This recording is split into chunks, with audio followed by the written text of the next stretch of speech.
Today I will be talking about redstone clocks. Note that my purpose in making this video is not to give you every single type of clock possible. Instead, it is to show a variety so you can get an idea of what you can do in your Minecraft world. Thank you so much for watching, and let's get into this. The first clock is extremely simple. All you need to do is grab two observers and put them face to face. Because observers notice block updates, this observer notices that this one is placed in front of it. Then this block notices that this one is observing, and so on, and it sends out an infinite power stream of redstone. See, if I flick this lever, that trapdoor keeps going up and down because of the constant observing these observers are doing. On to the next clock, we have an extremely simple repeater and redstone clock. Now all you need to do for this one is to just have 4 redstone dust and put 2 repeaters facing opposite directions on the maximum tick. And if I quickly flick this lever, you can see that it has a decent speed and it just keeps going. Now the downside to this one is that there's not a real way to turn it off without breaking it.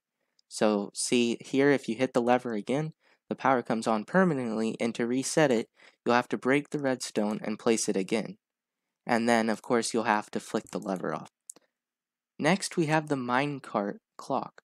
Now this one is extremely unreliable, and I really wouldn't count on it because sometimes minecarts can be pushed by mobs, or with chunk updates they can move into places they weren't originally. But if I just push this minecart, you can see it goes all the way around, and this detector rail notices that the minecart's on top of it, and it sends power to that trapdoor. And so, yeah, a good thing about this is that you can stop the minecart when you want just by walking into it, but otherwise it's pretty unreliable. Now for the second to last one, we go back to a much simpler design than many of the past ones. All you need for this one is a redstone torch, a block, 3 pieces of redstone, and a repeater.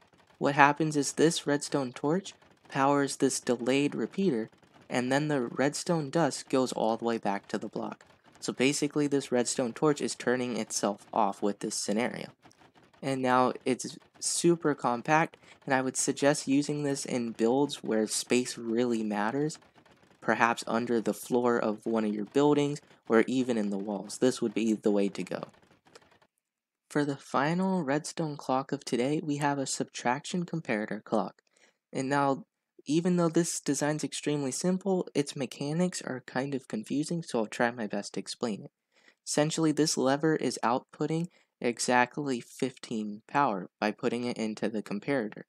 Now the comparator gives the 15 power to this block, and then because there's 2 redstone dust here, it minuses by 1 power when it moves on to this redstone dust. Then this comparator takes the 14 power and it subtracts 14 from 15, which was the original power. This leads to a 1 tick pulse, and that's why if we click this lever here, you see the trapdoor moving back and forth on a 1 tick pulse. So there you have it. Those were some very popular redstone clocks that you can build in your Minecraft world. Thank you so much for watching, and hopefully I'll see you in the next one. Goodbye!